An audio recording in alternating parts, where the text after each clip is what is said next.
दोस्तों, इस वीडियो में हम लोग बात करेंगे किसी बिंदु आवेश के कारण क्षेत्र की तीव्रता। ये क्षेत्र की तीव्रता जो है, इसमें जो फॉर्मूला हमारा भी प्रूफ करेंगे, निगमन इसका डेरिवेशन करेंगे वो आएगा।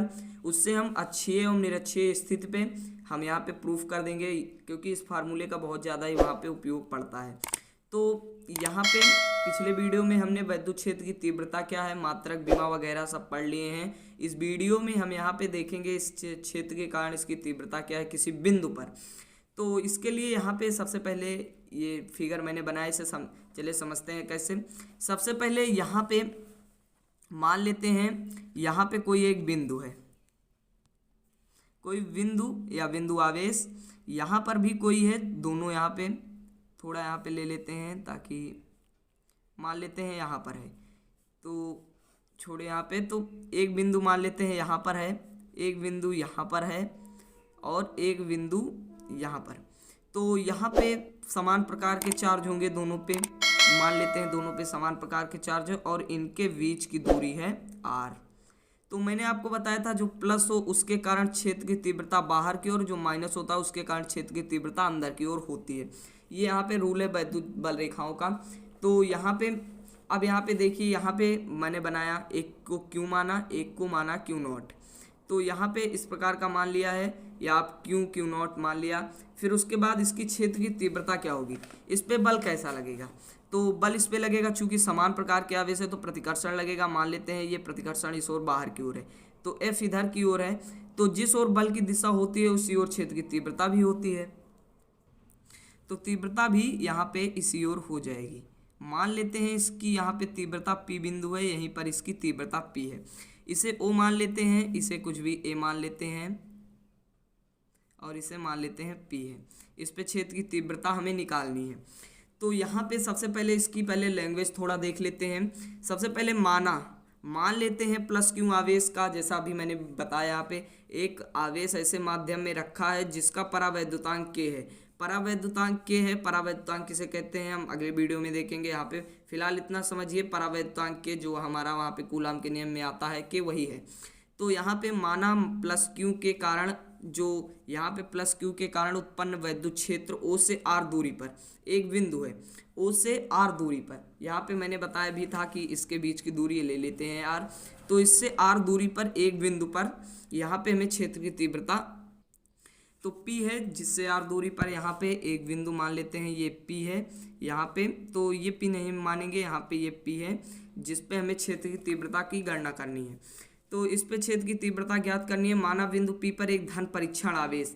तो जैसा कि हम पिछले वीडियो में हमने देखा था कि हम परीक्षण आवेश से पहले यहाँ पे देखते हैं कि वहाँ पे किसका उसका विद्युत क्षेत्र कितना है। तो वहाँ पे धन परीक्षण आवेश प्लस क्यू नॉट है। तो यहाँ पे कूलाम के नियम से इसका फार्मूला क्या निकल के आएगा। कूलाम का नियम कहता है यहाँ पे, जैसा कूलाम का नियम का जो फार्मूला आया था, F is equal to 1/4 pi epsilon naught Q1 Q2 होता था। तो एक यहाँ पर है Q और एक यहाँ पर है धन परीक्षण आवेश Q नॉट। तो Q naught upon R square, ठीक, R स्क्वायर।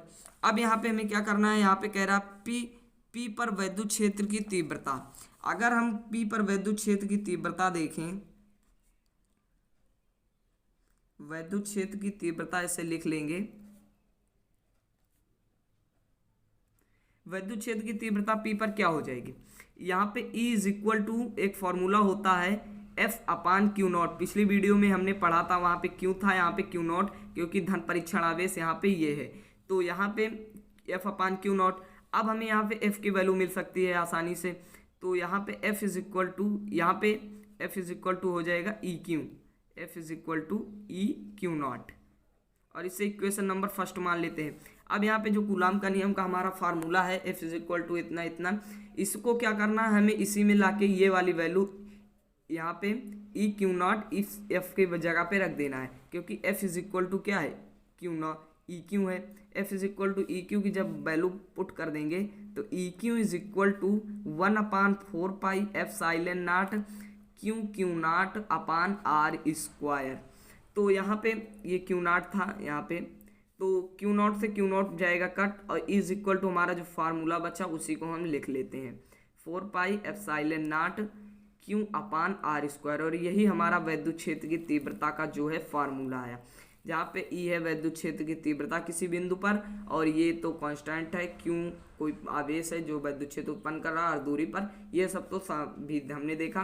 तो फिर से एक रिवाइज करते हैं यहाँ पे सीधा सा। यहाँ पे तो सबसे पहले मान लेते हैं यहाँ पे कोई एक यहाँ पे बिंदु है, एक बिंदु यहाँ पे है, एक बिंदु यहाँ पे है। तो यहाँ पे इस पे है +Q आवेश, इस पे है Q0 आवेश, धन परीक्षण आवेश है ये +Q0। तो इस बल प्रतिकर्षण लग रहा है, समान प्रकार के आवेश हैं, तो यहाँ पे बल बाहर की ओर लगेगा और क्षेत्र की तीव्रता भी इसी ओर हो जाएगी। ये बिंदु मान लेते हैं P है, ये O है, और ये दोनों परस्पर R दूरी पर हैं। तो इस P पर हमें क्षेत्र की तीव्रता निकालनी है। तो यहाँ पे +Q यहाँ पे, तो कूलाम के सबसे पहले नियम से देख लेंगे। जो कूलाम का नियम होता है, दो आवेशों के बीच की दूरी मात्राओं के गुणनफल के, तो Q/Q0 है तो दोनों का गुणनफल कर लेंगे। फिर यहाँ पे फॉर्मूला लगा देंगे E = F/Q। F की वैल्यू निकाल के यहाँ पे जब इस फॉर्मूले में कूलाम के नियम में यहाँ पे रख देंगे, तो यहाँ पे Q0 से Q0 जाएगा कट, और जो बचेगा वही हमारा यहाँ पे कूलाम, यहाँ पे बिंदु आवेश पर क्षेत्र की तीव्रता है। तो ये सब तो मैंने यहाँ पे लिख के रखा हुआ है, इसका फटाक से स्क्रीनशॉट एक ले लीजिए। तो यहाँ पे देखिए, यहाँ पर भी लिख के रखा हुआ है, यहाँ पर भी। तो यहाँ तक ये हमारा आया है, इसका मात्रक भी लिख लेंगे। तो इस प्रकार का यहाँ पे, और पीछे भी हमने यहाँ पे लिखा हुआ है। तो यहाँ से शुरू है, ये फिगर भी बना लीजिएगा और इससे अच्छे से समझ गए होंगे। यहाँ पे देखिए, तो उम्मीद करता हूँ आज का वीडियो आपको पसंद आया होगा। वीडियो कैसा लगा कमेंट बॉक्स में जरूर बताना, और चैनल को अभी तक सब्सक्राइब नहीं किया तो चैनल को सब्सक्राइब करके बेल आइकन को भी प्रेस कर लेना, क्योंकि ऐसे इंटरेस्टिंग नए वीडियो आपको इस चैनल पे मिलती रहेंगी। अगली वीडियो में हम अच्छी निरक्षीय स्थिति प्रूफ करेंगे, वो वीडियो भी जल्दी आएगा, चैनल पे जरूर देखिएगा। तो मिलते हैं नए वीडियो में, तब तक के लिए बाय बाय, टेक केयर।